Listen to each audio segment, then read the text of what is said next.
This is the Aura. I am Vanessa James. Here are the stories making headlines today.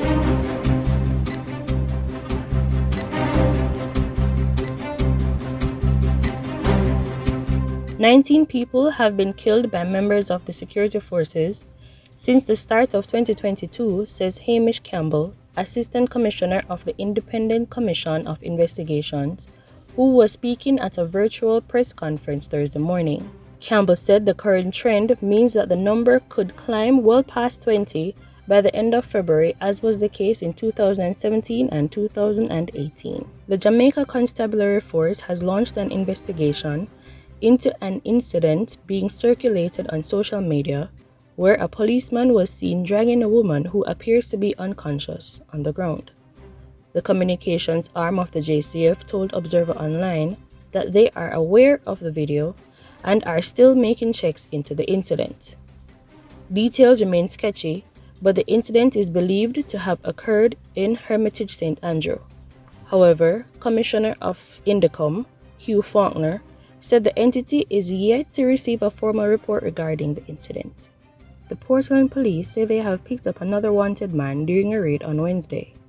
He is 33-year-old Horace Kenton, an electrician/mechanic, also called Weedy, of Merton Pen, Long Road in the parish.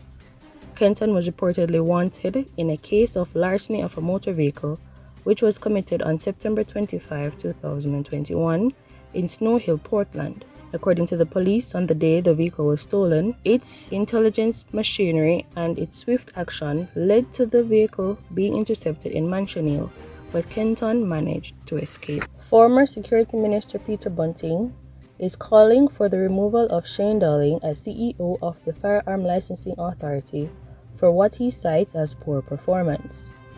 In a release on Thursday, the opposition spokesperson on national security said the FLA needs sober and competent leadership to restore the integrity of the entity and to regain the confidence of local law enforcement, international partners, and the public. This is after Dowling accused a former Minister of National Security of labeling him an alarmist when he tried to raise attention to the corruption at the gun licensing company. Olympic 100-meter bronze medalist Sharika Jackson has become the first brand ambassador for Scotiabank. The sponsorship arrangement with the financial institution comes months ahead of the 2022 World Athletics Championships, scheduled for July 15 to 24 in the United States, and will see the bank giving support to the athlete's career for the next 3 years. This is the first time in the bank's 132-year history that they have inked an ambassadorship deal. This is also Jackson's first local corporate endorsement deal. And in entertainment, with her sights set on crossover success, dancehall artist Shenziya has confirmed that she'll be a guest on Kimmel Live. The Lick entertainer is scheduled to perform on March 3, just a week before the release of her debut album, Alpha.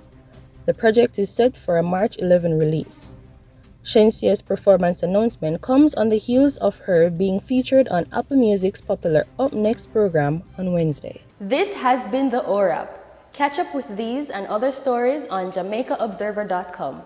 I am Vanessa James.